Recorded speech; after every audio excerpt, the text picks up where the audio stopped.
Il y a des années, lorsque des maladies mortelles ont ravagé certaines communautés amérindiennes, certaines familles sont restées mystérieusement épargnées. Les gens ont commencé à se demander qu'est-ce qui les rendait différentes. La réponse, en réalité, se cachait dans leur groupe sanguin. À l'époque, la science ne pouvait pas expliquer grand-chose, mais aujourd'hui, grâce aux recherches avancées et à la technologie moderne, nous commençons à comprendre les puissants secrets derrière cette immunité rare. Rejoignez-nous dans cette vidéo pour découvrir la fascinante vérité sur le groupe sanguin O, le système des groupes sanguins. Quand on pense au sang, on l'imagine simplement circulant dans notre corps, accomplissant sa tâche. Mais en réalité, il se passe beaucoup plus de choses. Le sang est d'une importance capitale et chargé d'histoire. Il est lié à notre ADN et à l'évolution humaine au fil du temps. L'un des aspects les plus intéressants du sang, c'est qu'il n'est pas identique chez tout le monde. En fait, nous sommes tous classés dans l'un des 4 grands groupes sanguins, A, B, AB ou O. Cette classification provient de ce qu'on appelle le système des groupes sanguins. Alors, qu'est-ce qui détermine si une personne est ceux de groupe A, B ou O? Tout se joue au niveau de minuscules marqueurs présents sur vos globules rouges, appelés antigènes. Imaginez ces antigènes comme de petites étiquettes d'identité. Ils servent votre corps à distinguer ce qui lui appartient de ce qui est étranger. Si quelque chose d'inconnu se présente, votre système immunitaire intervient pour le combattre. Si vous êtes du groupe A, vos globules rouges ont des marqueurs A. Si vous êtes du groupe B, vous avez des marqueurs B. Les personnes du groupe AB ont à la fois des marqueurs A et B, ce qui les rend un peu rares. Le groupe O, en revanche, est différent. Il ne possède ni marqueur A ni B. À cause de cela, le groupe O est souvent appelé les donneurs universels.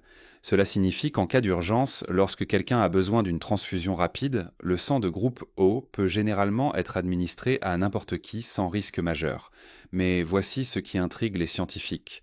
Pourquoi le groupe sanguin O est-il beaucoup plus répandu chez les populations autochtones des Amériques? La réponse se trouve peut-être dans notre passé. Avec le temps, le corps humain s'est adapté pour mieux survivre dans son environnement. Ce changement dans les groupes sanguins est un petit exemple de la manière dont nous nous sommes adaptés à différentes régions du monde. Les avantages du groupe. O. Imaginez votre sang comme un camion de livraison circulant sur les routes de votre corps. Si la route est fluide et le camion rapide, il peut distribuer plus d'oxygène là où c'est nécessaire. Le sang de groupe O, c'est un peu ce camion rapide. Il circule plus facilement parce qu'il contient moins de substances qui rendent le sang épais et visqueux. Cette meilleure fluidité signifie que l'oxygène circule mieux, ce qui est particulièrement utile si vous vivez en altitude, comme dans les montagnes, où l'air est plus rare et plus difficile à respirer. Dans de tels endroits, avoir un sang qui circule rapidement peut offrir un véritable avantage. Mais il y a un autre aspect auquel on ne pense pas toujours. Autrefois, dans des communautés isolées, où chacun devait veiller sur les autres, la capacité à donner du sang à n'importe qui pouvait faire de vous quelqu'un de très précieux. Dans un groupe soudé, si quelqu'un était blessé ou si une femme avait des complications lors de l'accouchement, une personne du groupe O pouvait intervenir et sauver une vie. Et dans un contexte où sauver des vies vous rendait respecté ou important, cela pouvait aussi vous donner plus de chances de fonder une famille et de transmettre votre groupe sanguin à vos enfants. Cela pourrait expliquer pourquoi le groupe O s'est maintenu et propagé dans certains groupes. Mais même si cette idée est fascinante, il faut rester prudent et ne pas affirmer qu'un groupe sanguin est meilleur qu'un autre. En réalité, de nombreux facteurs influencent la survie. Le type de territoire, la propreté de l'environnement, la disponibilité de nourriture et même la capacité d'une communauté à s'unir pendant les périodes difficiles. Ce n'est donc pas seulement une question de groupe sanguin, c'est toute une combinaison de facteurs. Néanmoins, il est probable que le groupe O soit devenu plus courant dans certaines régions parce qu'il apportait plusieurs avantages, pas seulement parce qu'il coulait mieux ou permettait de donner du sang. Et voici un point particulièrement intéressant. L'endroit où l'on vit peut influencer le groupe sanguin le plus fréquent. Le climat, les maladies locales et l'environnement en général jouent de tous un rôle. Le groupe O est peut-être le plus répandu dans le monde, mais il n'apparaît pas avec la même fréquence partout. Lorsqu'on observe les groupes sanguins sous cet angle, c'est comme lire une carte des migrations humaines et des façons dont les peuples ont survécu et coopéré au fil des millénaires. Pourquoi le groupe O est-il si courant chez certains peuples ? Avant que les bateaux ne traversent que les océans et que les cartes ne dessinent les frontières des pays, les peuples des Amériques vivaient dans un monde isolé. Pendant des milliers d'années, ils ont été coupés du reste du monde. Aucun visiteur extérieur, aucun brassage de culture ou de gènes, juste les peuples et leurs terres. Cette longue période d'isolement a profondément influencé les corps des habitants, en particulier en ce qui concerne les groupes sanguins. Sans nouvelles variations de sang venant d'ailleurs, ce qui était déjà présent a eu tout le temps de se développer. Et un groupe en particulier s'est démarqué, le groupe O. Peu à peu, il est devenu le plus fréquent chez les peuples autochtones.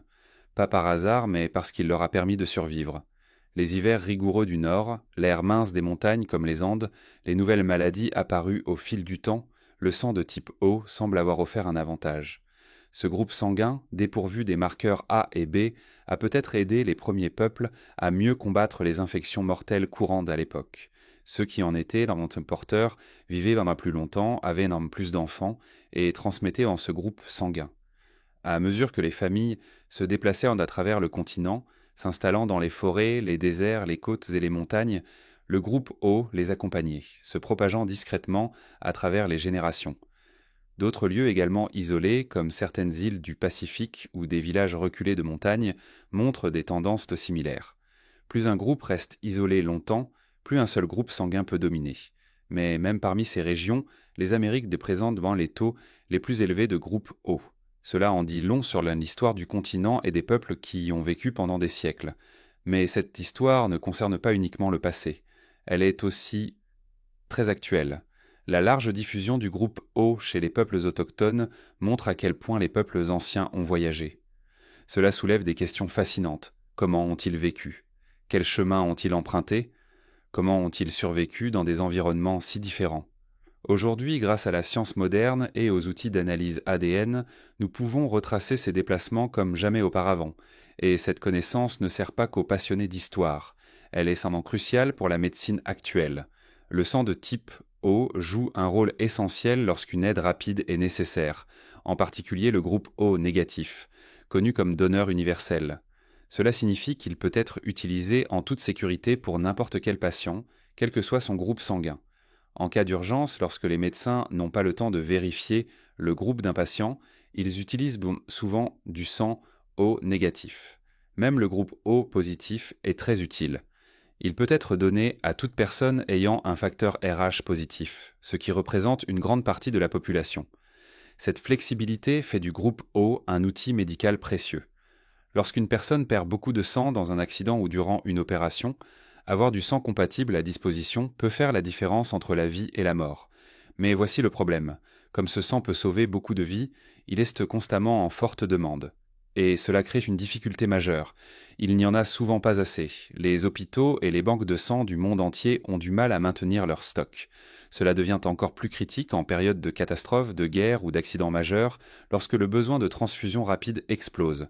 C'est pourquoi les personnes de groupe O, surtout O négatif, sont vivement encouragées à donner leur sang. Leur sang est considéré comme de l'or dans le monde médical. Chaque don peut sauver des vies, et les besoins ne s'arrêtent ensemble jamais. Mais il y a encore plus à dire. Les groupes sanguins ne comptent pas uniquement en cas d'accident. Des études montrent que le type de sang pourrait influencer le risque de contracter certaines maladies. Certaines recherches suggèrent que les personnes de groupe O ont un risque plus faible de problèmes cardiaques et réagissent différemment à certaines infections. Cela pousse les scientifiques à poser de grandes questions. Pourquoi cela se produit-il? Quel était le rôle exact du sang dans notre santé globale?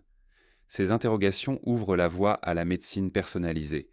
L'idée que les médecins pourraient un jour soigner en fonction du groupe sanguin d'une personne, et non seulement des symptômes. Imaginez des soins conçus spécialement pour votre corps. C'est l'avenir, que les chercheurs explorent actuellement. Mais il y a un autre aspect qu'on ne peut ignorer, l'équité. Même si le groupe O est courant dans certains groupes, tout le monde n'y a pas accès de manière égale. Dans certaines régions du monde, en particulier là où le système de santé est sans faible, des personnes peuvent ne pas recevoir le sang dont elles ont besoin au moment critique. Et cela, ce n'est pas juste.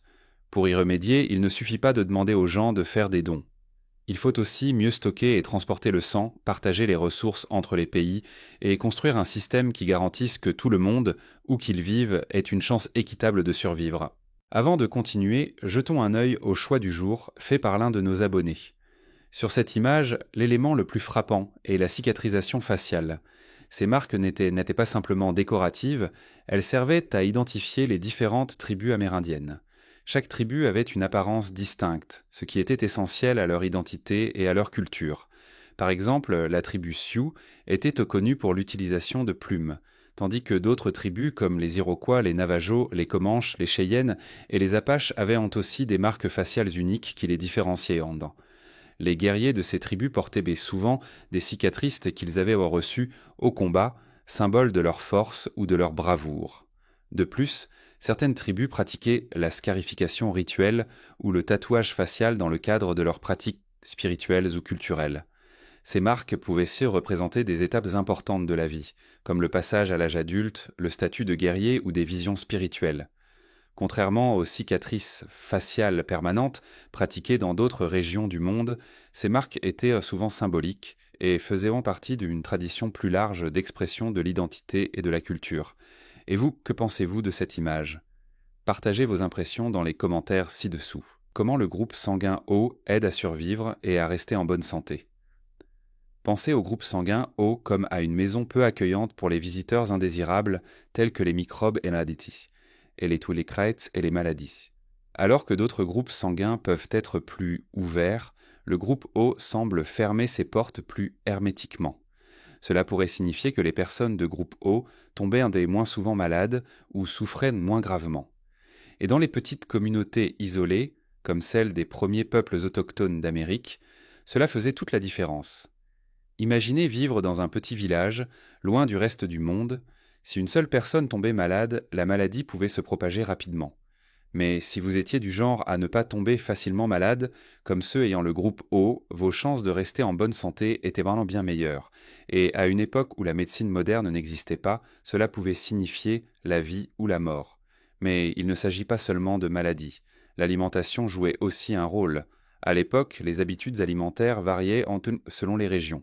Certains vivaient près de la mer et mangeaient beaucoup de poissons, d'autres cultivaient et consommaient principalement du maïs et des haricots. Les scientifiques pensent que votre groupe sanguin pourrait influencer la manière dont votre corps assimile la nourriture. Les personnes du groupe O semblent mieux digérer les régimes riches en viande et en graisses saines, comme ceux des chasseurs-cueilleurs d'autrefois. Vu sous cet angle, le groupe O n'aidait pas seulement à mieux résister aux maladies, il permettait aussi de mieux tirer de l'énergie des aliments disponibles. Que vous grimpiez des montagnes, viviez dans des forêts denses ou pêchiez sur la côte, la façon dont votre sang interagissait avec votre environnement et votre alimentation comptait bien plus qu'on ne le pensait. Plongeons maintenant un peu plus profondément dans la façon dont le sang de type O pouvait aider à lutter contre les maladies. Replongez à l'époque d'avant les hôpitaux et les médicaments. Les maladies étaient effrayantes et souvent mortelles. Une seule infection pouvait anéantir un village. Mais certaines recherches montrent que les personnes du groupe O étaient moins faciles à infecter par certaines maladies. Ce n'est pas rien. Prenons l'exemple du paludisme. Bien qu'il ne soit apparu dans les Amériques que bien plus tard, il a été prouvé que le groupe O y résiste mieux que les autres groupes.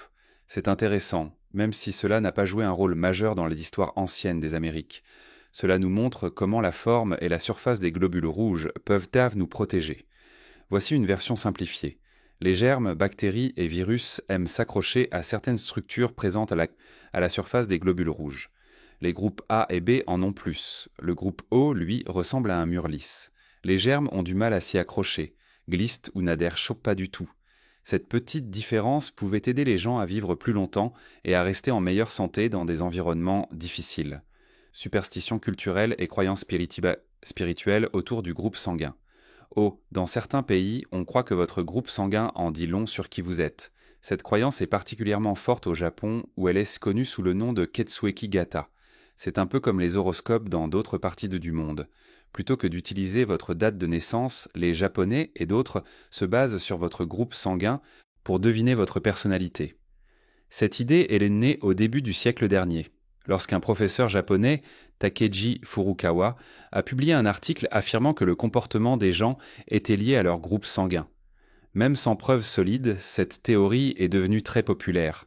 Avec le temps, les gens ont commencé à croire que le groupe sanguin pouvait prédire votre caractère, le métier qui vous convenait, voire la personne que vous devriez épouser. Les personnes de groupe O sont souvent perçues d'une manière très particulière. Beaucoup les considèrent comme des leaders nés. On dit d'eux qu'ils sont confiants, forts et capables de prendre les devants.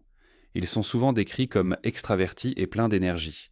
Certains pensent même que les personnes de type O ont plus de chances de devenir des athlètes célèbres ou des chefs d'entreprise prospères, car ils n'abandonnent jamais et visent donc toujours le succès. Mais les croyances autour du type O ne sont pas toujours positives. S'ils sont admirés pour leur assurance, certains disent aussi qu'ils sont trop fiers. D'autres les trouvent égoïstes ou obsédés par la réussite. À cause de ces idées, certaines personnes peuvent mal les juger. À l'école, des enfants ont été moqués ou mis à l'écart à cause de leur groupe sanguin. Des enseignants, sans le vouloir, peuvent traiter différemment les élèves de groupe O, pensant qu'ils se comporteront d'une certaine manière. Au travail, certaines personnes ont été écartées pour un poste ou une promotion simplement à cause de leur sang. Certaines entreprises japonaises demandent même aux candidats d'indiquer leur groupe sanguin sur leur CV, ce que beaucoup jugent injuste. Cela touche aussi les relations amoureuses. Il existe des applications et des sites de rencontres au Japon et en Corée du Sud où les gens cherchent un partenaire en fonction de son groupe sanguin. Certains refusent donc de sortir avec une personne de tel ou tel groupe, pensant que la relation échouera.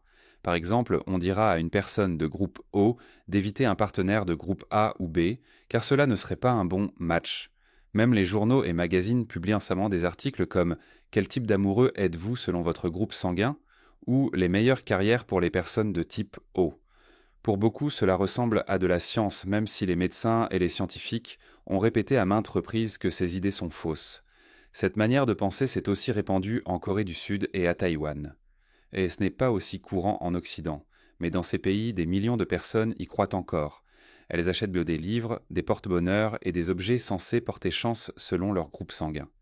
Certaines consultent de même des voyants qui donnent des conseils basés sur le sang. Voici la partie inquiétante. Cette croyance, en apparence inoffensive, peut devenir dangereuse. Elle mène à une forme de discrimination appelée discrimination par le groupe sanguin. Cela signifie qu'une personne est traitée injustement à cause du sang avec lequel elle est née. Comme le racisme ou le sexisme, cela fait du tort et impose des limites à des personnes innocentes. Certains individus de type O peuvent se sentir obligés de paraître forts ou courageux en toutes circonstances parce que c'est ce qu'on attend d'eux. Ils peuvent cacher leurs émotions ou faire semblant d'être quelqu'un qu'ils ne sont pas. D'autres seront jugés avant même qu'on les connaisse. Un patron pourrait dire « Ah, tu es de type O, tu dois être trop bruyant pour ce poste ». Ou un ami pourrait dire « Les gens de type O sont toujours égoïstes », sans se baser sur autre chose que des superstitions. C'est un vrai problème, car cela enferme les gens dans des cases dont ils ne peuvent sortir. Des chercheurs ont étudié ce sujet pendant des années, et la majorité s'accorde à dire qu'il n'existe aucun lien réel entre le groupe sanguin et la personnalité. Il n'y a aucun pouvoir caché dans votre sang qui détermine si vous serez courageux ou paresseux, gentil ou froid. Pourtant, ces croyances sont si anciennes et profondément enracinées qu'elles sont difficiles à faire disparaître. En fin de compte, être de type O peut ressembler à la fois à un cadeau et à une malédiction. D'un côté, on vous admire, on vous croit fort et audacieux. De l'autre, on attend trop de vous ou on vous juge injustement si vous ne correspondez pas à ce qu'on pense. Tout cela simplement à cause d'un élément de naissance sur lequel vous n'avez aucun contrôle. Pourquoi le groupe sanguin O est important aujourd'hui ? Il y a longtemps, avant les hôpitaux, les laboratoires modernes ou même une compréhension de base des groupes sanguins, les gens ne se souciaient pas vraiment de qui donnait du sang à qui.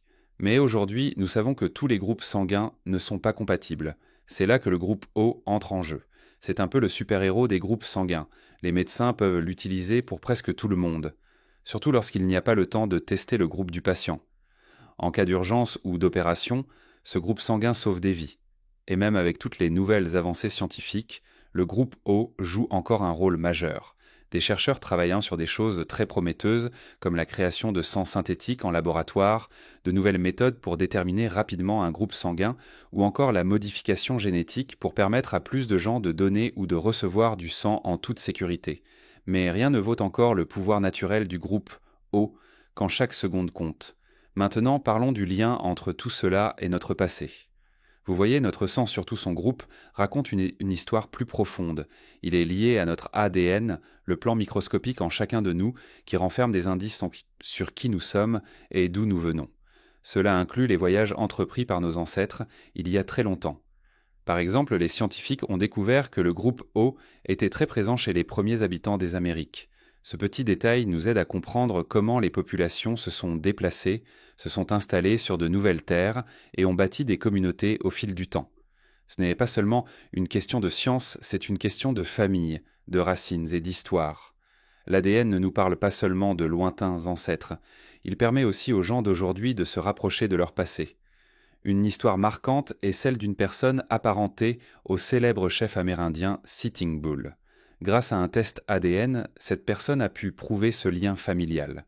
Ce n'est pas seulement de la science, c'est un moment intime et profond qui relie une vie actuelle à une grande page d'histoire. Avec les nouveaux outils ADN, les gens peuvent explorer leurs origines comme jamais auparavant. Ils peuvent en découvrir les régions d'où venaient leurs ancêtres, comprendre leur migration et les mélanges entre différentes communautés. Cela a aidé beaucoup de gens à mieux comprendre leurs racines autochtones. Pour ceux qui ont grandi en entendant des histoires familiales sans preuves concrètes, l'ADN peut les confirmer, voire révéler des éléments totalement nouveaux. Pour les communautés autochtones, cela compte énormément. Ces groupes ont des traditions riches, des histoires se transmises depuis des générations et un lien fort avec la terre. L'ADN ne remplace pas cela, mais peut le soutenir et le renforcer. Parfois même, il permet à des points d'état à des personnes de se reconnecter à leur culture après des années d'éloignement. Lorsqu'une personne d'origine autochtone découvre son ADN, cela peut être un moment très fort. Cela peut confirmer des récits d'enfance ou révéler des vérités jusque-là inconnues. Cela donne vie au passé et renforce le sentiment d'appartenance, non pas à une page d'histoire figée, mais à quelque chose de réel et vivant. C'est vraiment incroyable, c'est que les scientifiques peuvent désormais identifier des segments spécifiques de l'ADN qui relaient directement une personne aux premiers habitants des Amériques. Cela signifie que les gens peuvent retracer leur lignée jusqu'aux populations originelles de ces terres. Pour certains, ce n'est pas qu'une question de curiosité, c'est la reconquête d'une part de soi perdue ou dissimulée après des siècles d'expulsion ou d'assimilation forcée. Ce genre de découverte ne reste pas dans le passé. Il transforme des vies aujourd'hui. Il peut raviver des traditions, des langues et des liens culturels presque oubliés. Il peut aussi jouer un rôle dans des questions importantes comme les droits juridiques ou l'accès à certains avantages destinés aux peuples autochtones. Une histoire très parlante est celle d'Ernie Lapointe. Il a découvert grâce à l'ADN qu'il est un descendant direct de Sitting Bull, le célèbre chef Lakota. Ce n'était pas seulement pour prouver qu'il faisait partie de l'histoire. Pour Ernie, cela signifiait honorer les récits transmis dans sa famille, maintenir ce lien et faire vivre cette mémoire. Sitting Bull est un symbole puissant de la résistance autochtone, et prouver cette filiation avait une immense valeur. Cela montre à quel point l'ADN peut relier l'ancien monde au nouveau. Il aide les gens à trouver leur place et leur donne un moyen profond de préserver leurs racines. Mais ce n'est pas si simple. À mesure que de plus en plus de gens se tournent vers l'ADN pour découvrir leurs origines autochtones, de grandes questions se posent. Comment protéger les données personnelles? Comment éviter qu'elles soient utilisées sans consentement? Et qui a réellement le droit d'exploiter ou de tirer profit de ces informations sensibles? Faire partie d'une tribu ou d'un groupe autochtone, ce n'est pas seulement une question de gène, c'est aussi parler la langue, suivre les traditions, être accepté par la communauté et vivre cette culture au quotidien. Un test ADN ne peut pas dire tout cela. Il y a aussi des inquiétudes quant aux entreprises qui profitent de la curiosité des gens pour leurs origines. Beaucoup se demandent alors à qui appartiennent réellement ces données. Et est-ce juste? Ce qui compte le plus, c'est que cette science soit utilisée avec respect. Les communautés autochtones doivent avoir le contrôle sur l'utilisation de l'ADN de leur peuple. Avec la popularité croissante de ces tests, nous devons nous assurer qu'ils servent à aider et non à nuire. En fin de compte, il s'agit d'un équilibre. Oui, l'ADN peut nous apprendre énormément. Il peut reconnecter les gens à leur passé, confirmer des récits anciens et même aider à faire valoir certains droits. Mais il faut l'utiliser avec prudence en mettant le respect et le consentement au premier plan. Car derrière chaque résultat de test, il y a une personne réelle, avec une histoire réelle, et cette histoire mérite d'être respectée. Merci d'avoir regardé, on se retrouve dans la prochaine vidéo.